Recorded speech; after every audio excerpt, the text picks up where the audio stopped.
Hi everybody, this is Lara with your end of the week video for gold for the trading week ending Friday 10th of April.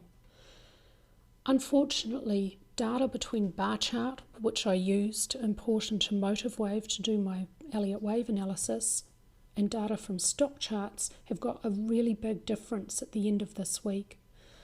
As long as I continue to use the same data feed consistently for the Elliott Wave count, then the Elliott Wave analysis will be consistent for that data. And so the Elliott Wave analysis will remain bearish, and the stock charts data will be analysed to see if it supports or doesn't the Elliott Wave count. Elliott Wave analysis first, classic analysis last. This still remains the main Elliott Wave count. It still expects that for bar chart data, a high was in place a few weeks ago and a huge trend change at supercycle degree may have happened there. The structure here for supercycle B is a double zigzag, and now supercycle C is expected to continue lower as a 5-wave motive structure, either an impulse most likely or less likely an ending diagonal. Along the way down, a new low by any amount at any time frame would add strong confidence to this very bearish wave count. Let's take a look at how supercycle C may be beginning at the daily chart level from this high here, this point here. This downward movement subdivides well as an impulse, and this upward movement now subdivides very well and looks very good as a double zigzag, and it's a very deep correction. The first correction within gold's new trends does tend to be very deep, and so this is still well within normal expectations. If intermediate 2 continues any further, then with bar chart data it may not move beyond the start of intermediate 1. Intermediate 3 should be expected to move, well, it must move beyond the end of 1 to meet a core Elliott Wave rule, and it would be expected to increase in downward momentum. At the hourly chart level, we're looking now at the second zigzag in this possible double, A, B, C, subdividing 5, 3, 5. Draw a channel on the hourly chart around minor wave Y from its start to the end of B. Place a copy on the end of A. We need to see the lower edge of this channel breached with downward movement, not sideways, before we can have confidence in a potential trend change. At the daily chart level, I have looked for an alternate idea that fits with stock chart data. I'm going to provide you daily and hourly charts for this wave count. It is possible that supercycle B may continue further as a triple zigzag. I'm just going to go back to the weekly chart and show you or outline a couple of other ideas I looked at. I tried to consider the idea of what if primary wave C was incomplete. I'd have to label it 1, 2, 3, 4, 5 to continue higher, but the size of this movement here just doesn't look right for that idea. And so I discarded that idea. I tried to look at the possibility that primary B was not over, but this has not quite made a new low below this point, so I'd have to label primary B, A, B, C, a rare, very rare running flat. So I discarded that idea. And so I've gone with, for an alternate, considering a rare triple zigzag for a supercycle wave B.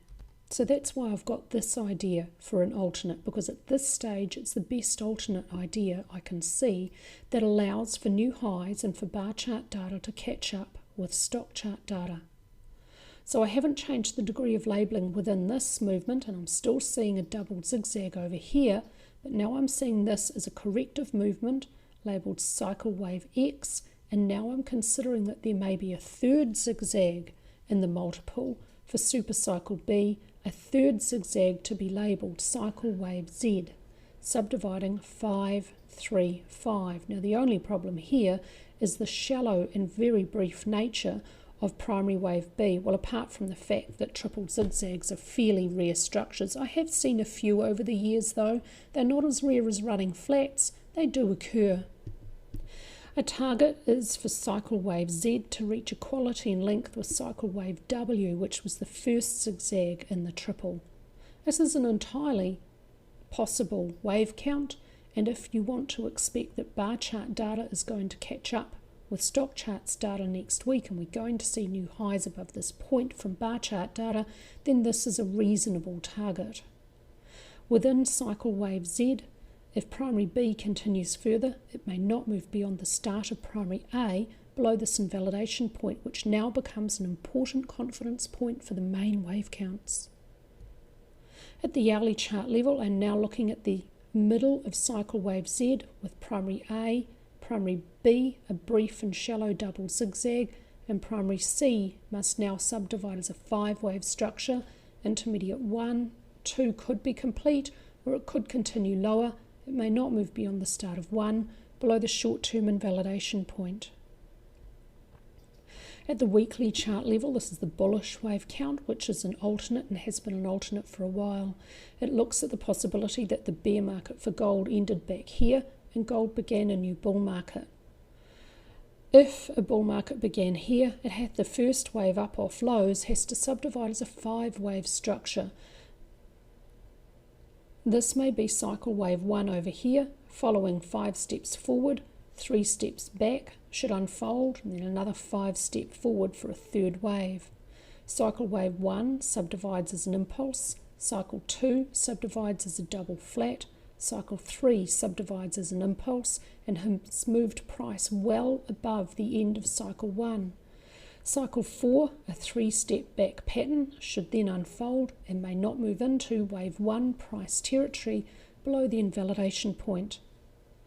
Getting into something a little bit more complicated, the piece of this wave count that doesn't work is this piece of movement in here. For the main wave count, all the subdivisions have a very good fit, but for this alternate, it doesn't. If we see cycle 1 ending here and cycle 2 beginning, here's the first structure in a flat double flat labelled A, B, C. C has to subdivide as a 5-wave structure at minor degree, 1, 2, 3, 4, 5. The problem is there's a triangle here. The main wave count sees this movement as a triangle, but this alternate has to ignore a rather obvious triangle because you cannot have a triangle as a sole corrective structure in a second wave position. So this count has to see it as a series of overlapping first and second waves, and that, when we look at it at lower time frames, looks and feels very forced indeed. So no matter how I label this piece of movement here, for a bullish wave count for gold, there are problems in terms of Elliott wave. Let's take a look now at this possible zigzag for cycle 4 beginning here. At the daily chart level here, zigzags are the most common Elliott wave structure. Following 5 steps forward should be 3 steps back, labelled A, B, C. If A is a 5-wave structure, then B may not move beyond the start of A. B could be subdividing as a double zigzag. This looks like a double zigzag. It's a pretty common corrective structure. It has a really good fit at lower time frames. If it continues any further, it may not move beyond the start of A. C should unfold as a 5-wave structure and should make new lows below the end of A to avoid a truncation. At the hourly chart level, here's the second zigzag in the double, labelled A, B, C has a really good fit. If it continues further, B may not move beyond the start of A. The channel is drawn in the same way, use it for the same purpose. If we see downward movement break below the lower edge, we can then have a little confidence in a trend change up here. While price remains within the channel, the invalidation point must remain, and the next alternate will certainly remain valid. For the bullish wave count, it's much easier to see an alternate idea. It's all the same to this point here, and now instead of a zigzag for cycle 4, I'm considering a flat correction. It's possible that primary wave A, subdivided as a 3-wave structure, flat correction subdivide 3, 3, 5, and the B wave within a flat has a common range from 1 to 1.38 times the length of the A wave, giving us this target zone here for more upward movement. And so if bar chart data does make a new high above this point, that's not a problem at all for this alternate wave count. We then consider the possibility that cycle 4 is not a zigzag and it could be a flat correction. It could also be a triangle. At the hourly chart level, here's primary wave B, which could be continuing higher, 5, 3, 5, a zigzag.